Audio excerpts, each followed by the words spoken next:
بسم اللہ الرحمن الرحیم. ناظرین، بھارتی ہیکرز نے بھی سی ڈی اے پہ حملے شروع کر دیے ہیں. سی ڈی اے پہ آپ کو پتا ہے لینڈ مافیا کے حملے تو ہم آپ کو بتاتے رہتے ہیں، لیکن بھارتی ہیکرز کا سی ڈی اے کی ویب سائٹ پہ ایک ہفتے میں 2 دفعہ حملہ. یہ بڑی حیران کن بات ہے. سی ڈی اے کے چونکہ اپنا جو سٹاف ہے، خاص طور پہ جو آئی ٹی سے متعلق ہے، یہ ان کے لیے بھی لمحہ فکریہ ہے، لیکن ریاست پاکستان کے لیے بھی لمحہ فکریہ ہے کہ آخر بھارتی ہیکرز سی ڈی اے کی ویب سائٹ سے کیا حاصل کرنا چاہتے ہیں.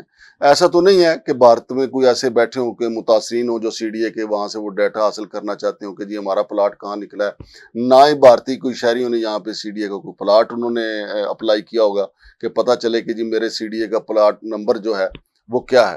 لیکن اس کے اوپر بڑی خبر ہے. بڑی خبر کیا ہے؟ میرے ساتھ اسٹوڈیو میں موجود ہیں جناب جہانگیر مناز صاحب، سینئر جرنلسٹ ہیں. ان سے ہم جانتے ہیں کہ آخر بھارتی ہیکرز جو ہیں وہ سی ڈی اے پہ بار بار حملہ کیوں کر رہے ہیں، چونکہ ایک ہفتے میں 2 بار حملہ ہونا بڑا پریشان کن ہے. السلام علیکم جناب. وعلیکم صاحب. جہانگیر مناز صاحب، بھارتی ہیکرز جو ہیں انہوں نے ٹارگٹ کیا ہوا ہے ہمارے سی ڈی اے کے جو ویب سائٹ ہے، سی ڈی اے کا جو ادارہ ہے، اس کو کیا وجہ ہو سکتی ہے آپ کے خیال میں؟ میرا خیال ہے مانگڑ صاحب اس کی 2-3 وجوہات ہیں.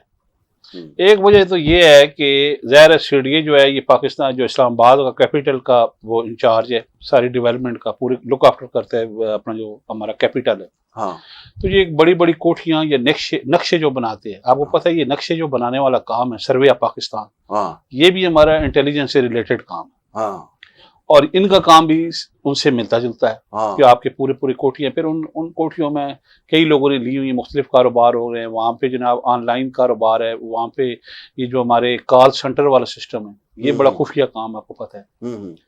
اور دوسری وجہ یہ بھی ہے کہ ساتھ ہمارا اساس دفتر جو ادارہ ہے اس کا دفتر کی بلڈنگ بھی ساتھ ہے. بعد آپ دیکھیں ہمارے مار خورسار کی بیٹھے کوسار کیمپ میں ایک بلڈنگ بنی ہے جہاں منسٹریاں چلی گئی ہیں. ہاں، آپ وہاں جائیں تو آپ کو فون ہیک ہو جاتا ہے، وہ بعض اوقات چلتا نہیں ہے. اس کی وجہ یہ ہے کہ کوسار کیمپ ہے، وہ ملے ہوئے ہیں. تو میرا نہیں خیال کہ یہ وجہ، میرا خیال یہ کہ وہ انٹینسلی سی ڈی اے کے افسران بھی آپ کو پتہ ہے وارداتی ہیں، آپ تو بڑے عرصے سے اس کو ڈیل کر رہے ہیں. کیا پتہ انہوں نے باہر کوئی ادارہ بنایا ہو، پرائیویٹ شام کو کام کرتے ہوں کسی کے ایسے لوگ کے ساتھ. میرا دل اس لیے نہیں مانتا کیونکہ آپ کو پتہ ہے بھارت اور اسرائیل ایک پیج پہ ہیں، ہاں، خاص طور پہ پاکستان کے خلاف. ٹھیک بات ہے.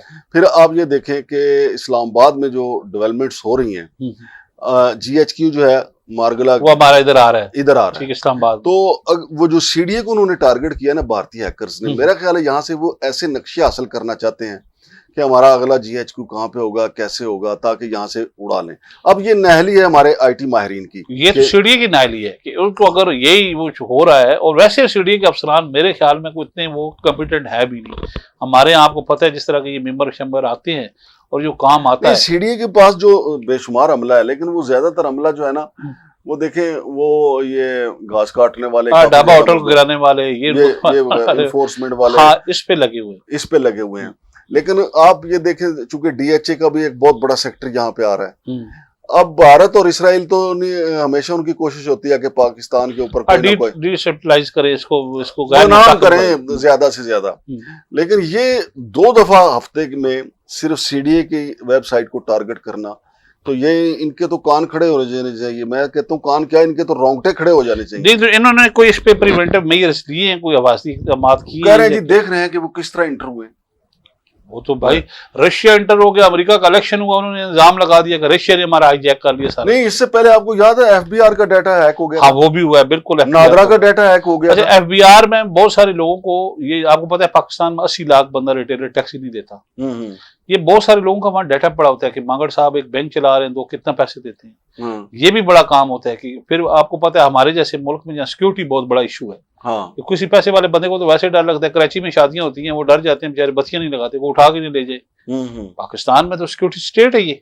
نہیں، اس کا مطلب تو یہ ہوا کہ ہیکر جو ہیں، خاص طور پر ہمارے ملک دشمن جو ہیکر ہیں، اسرائیل اور انڈیا جو ہے، وہ تو ہمارے کسی بھی ادارے کا ڈیٹا اٹھا سکتے ہیں. ظاہر اگر یہ سی ڈی اے کا کر لیا ہے جو اور اس وقت بھی اگر آپ کو یاد ہو تو نادرا کا اور جو ایف بی آر کا ڈیٹا ہیک ہوا تھا وہ پڑوسی ملک سے ہی واردات ہوئی تھی. بالکل ہوئی تھی. اچھا، یہ سی ڈی اے آپ جو بلڈنگ ہمارے ججز کی جو کالونی ہیں، رہائشی کالونی ہیں، وہاں پہ بھی جو ججز کا وہ یہ آ جاتی ہیں فوٹو وغیرہ، فلمیں وغیرہ بھی آ جاتی ہے.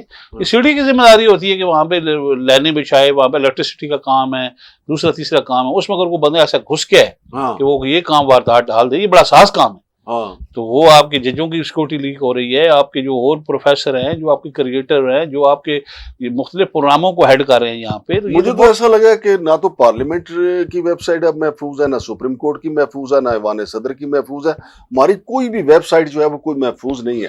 لیکن اس کے لیے ہمارے یہاں آئی ٹی میں پرویز مشرف کے دور میں جب ڈاکٹر عطاء الرحمان کو انہوں نے وزیر بنایا آئی ٹی کا, تو انہوں نے کوئی کاؤنٹر کیا ہوگا. آپ دیکھیں نا یہ پیجر والا ہے, کتنے آپ کو پتہ ہے رات سے ایران 24 گھنٹے ہو گئے ہیں اپنی انسٹالیشن جو اس کی نیوکلیئر ہے اس پہ وہ ہر چیز کو چیک لگا رہا ہے کہ کہیں یہ نہیں ہے کہ وہ کہتے ہیں یہ خود ہی نہ کو پھٹا دیں کسی طریقے سے یہ کر کے کہ ہمارا یہ سارا سسٹم, جیسے اجری کیمپ کا ہمارا واقعہ ہوا تھا اسٹنگر میزائل پٹ کے. اگر وہ ایران کے تو ویسے اب لبنان تک تو جنگ آ گئی ہے, اس خطے میں آگے بڑھتی ہے, ان کو تو اپنے اس کو محفوظ بنانا ایشو بن گیا. یہ پوری دنیا کا ایشو ہے. لیکن یہ جو معاملات ہم جس پہ ہم ڈسکس کر رہے ہیں یہ بڑا ضروری ہے. دوسرا یار اپنا جہانگیر منا صاحب کہ سی ڈی اے ایک پروجیکٹ, بہت بڑا پروجیکٹ لا رہا ہے. جس طرح اسلام آباد کلب ہے نا, اسلام آباد کلب بھی آپ کو پتہ ہے اشرافیہ کے لیے ہے, اور وہ صحیح معنوں میں اشرافیہ کے لیے 352 ایکڑ زمین ہے اور 28,000 روپے سالانہ کرایہ. انہوں نے کوئی فیس وغیرہ بھی اس کی بڑھائی ہے, کوئی مطلب خون چوس رہے ہیں لوگوں کا, سہولتیں وغیرہ کم ہوتی جا رہی ہیں. 352 ایکڑ یار بہت بڑا رقبہ ہے, بہت بڑا رقبہ ہے, اور 28,000 روپے ماہانہ کرایہ, سالانہ کرایہ. آپ یہ دیکھیں کچھ نا, بھی نہیں ہے نا, کچھ ہے ہی نہیں یار. یہ 28,000 بھی چھوڑیں یار, ٹوکن کرایہ جو آپ نے رکھا ہوا ہے, لیکن اس سے زیادہ زمین واپس ہونی چاہیے. اب ایک نیا کلب بنانے جا رہے ہیں جی, پرائم منسٹر نے کہا ہے کہ میں واپس آؤں تو اس کا PC1 تیار ہونا چاہیے. اوورسیز کے لیے ایک جناب علی بڑا کلب بنے گا, اور اس کی ابتدائی جو ممبر شپ فیس رکھی گئی ہے وہ 20,000 روپیہ رکھی گئی ہے. یار $20,000 جو سمندر پار پاکستانی جو ہے, جو امریکہ میں سیٹل ہے, جو برطانیہ میں, یورپ میں سیٹل ہے, اس کے بدلے میں یہ دیں گے کیا ان کو؟ دیکھیے ان کے جو عمران خان کے دور میں ایک کام صحیح شروع ہوا کہ ان کو رائٹ آف ووٹ تو دے. ہاں جی, وہ مشینوں والا ایشو بن گیا, وہ ہمارے یہاں چلے ہی نہیں. ہمارے یہاں پتہ ہے RTI انہوں نے خود بٹھانا ہوتا ہے, ایک پارٹی آ جاتی ہے پھر دوسری آ جاتی ہے, جو الیکشن کمیشن ہوتا ہے یہاں پہ, تو وہ رائٹ آف ووٹ بھی ان کو نہیں ملا. دوسری ان کی بہت عرصے سے ڈیمانڈ ہے کہ ہمارا ایئرپورٹ پہ کوئی کاؤنٹر علیحدہ بنا دیں, جہاں ہم آ رہے ہیں 5 سال, ہم آپ کو سارا آپ کا ریزرو تو وہ بھیج رہے ہیں نا, ہمارا ملک ان کی وہ چل رہا ہے, جو ان کی وہ وہاں سے پیسے آ رہے ہیں فارن ریزرو, وہی ڈالر, کیونکہ ہمارے یہاں کوئی ڈالر کا طریقہ ہی نہیں, ایکسپورٹ ہماری ہے ہی کچھ نہیں. ایک کپڑا تھا, تھوڑے چاول تھے, اور یہ سیالکوٹ میں کھیلوں کا سامان تھا, وہ بھی اللہ خیر سے بجلی مہنگی ہوئی, روکیا کام. اب وہ یہ کہتے ہیں کہ یار ہم اس ملک میں آئے, ہمیں عزت تو دو. ہمارے ایک اور اپنے دوست ہیں مار ظہیر صاحب, امریکہ میں ہوتے ہیں, انہوں نے اوورسیز گلوبل فاؤنڈیشن بنائی ہے. اب 1 سال سے وہ سرپرے سے آدمی, یعنی اپنی کمیونٹی کے لیے کام کرنا چاہتے ہیں. 1 سال سے وہ کام کر رہے ہیں کہ ایک ہر ایئرپورٹ پہ 4-5 تو ہمارے ایئرپورٹ ہیں, زیادہ لاہور, کراچی اور اسلام آباد کا ہی ہے, 3 کو کر لیں, کہ ایک کاؤنٹر بنا دیں اوورسیز کے لیے. ہم وہاں آئے, کو گلدستے پڑے ہوں, ہمارے عزت احترام سے وہ گلدستے نہیں مانگتے, وہ کہتے ہیں کہ یار ہمیں عزت کے ساتھ وہاں سے ہمارا سامان نکلے اور سامان چوری نہ ہو, ان کے لیپ ٹاپ, ان کے موبائل چوری ہو جاتے ہیں. اور دوسرا ان کا ایشو ہے, ان کے دیکھیں بچے ہیں وہ یہاں پہ, والدین ہیں, جائیدادوں پہ قبضے ہو رہے ہیں, ان کے یہاں پہ برتھ سرٹیفکیٹ نہیں بنتے, ڈیتھ سرٹیفکیٹ نہیں بنتے. وہ یہ کہتے ہیں کہ جو ہمارے یہاں جائیدادیں ہیں, ان کو محفوظ رکھیں. ان کو پٹواریوں کا تھریٹ ہے, ان کو ڈاکٹروں سے وہ کہیں بچوں کا کوئی ڈیٹا, کوئی بچوں کا بیو وارن بنانا ہو, وہ بڑا ایشو ہے. ان کے بنیادی کام نہیں ہوتے. لیکن آپ کو کوئی عزیز باہر سے آ رہا ہے, وہ آپ کو پہلے پتہ کیا کوشچن کرے گا, حالانکہ اس کی یہ اس ملک کی شریعت بھی ہے, یہاں شہری ہے. مانگڑ صاحب کو بندہ شناختی کارڈ ڈالا واقف ہے, دفتر پاسپورٹ ڈالا واقف ہے, یہ ان کا بنیادی رائٹ ہے.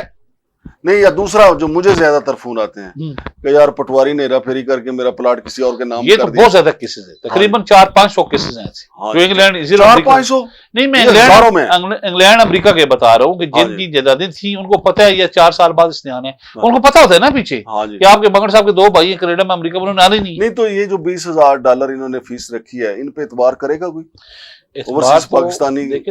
یا تو دیکھیں نا کہ جی کوئی گارنٹی کسی پیر فقیر کا کوئی فتوی دے دے کہ جی جو اس کی لے گا نا ممبرشپ وہ جنتی ہے, جنتی ہے, وہ سسٹم ہے. ایسی ہماری کسی چیز کی کوئی گارنٹی ہے ہی نہیں ہمارے ملک. ہاں جی, بہت شکریہ جناب. تو ناظرین یہ تھی آج کی 2 بڑی خبریں. CDA کے جو ویب سائٹ ہے اس پہ بھارتی ہیکرز کا حملہ تھا, اور دوسرا اس کے ساتھ ساتھ جو ہمارے اوورسیز پاکستانی ہیں ان کے لیے ایک بڑا کلب بنانے کا فیصلہ ہوا ہے. میری تو سمجھ سے بالا تر ہے کہ اوورسیز پاکستانی جو ہیں وہ کیوں کر اس کلب کی ممبرشپ لیں گے $20,000 دے کے. $20,000 اچھی خاصی اماؤنٹ ہے. وہ اچھا خاصا اپنا ولا بنا سکتے ہیں, اسلام آباد میں گھر بنا سکتے ہیں $20,000 کے ساتھ. تو ان کو کیا ضرورت پڑی ہے کہ وہ $20,000 جو ہے وہ صرف ممبرشپ کے لیے جمع کروائیں. شمشاد مانگٹ اور جہانگیر مناز کو اجازت دیجیے. اللہ حافظ.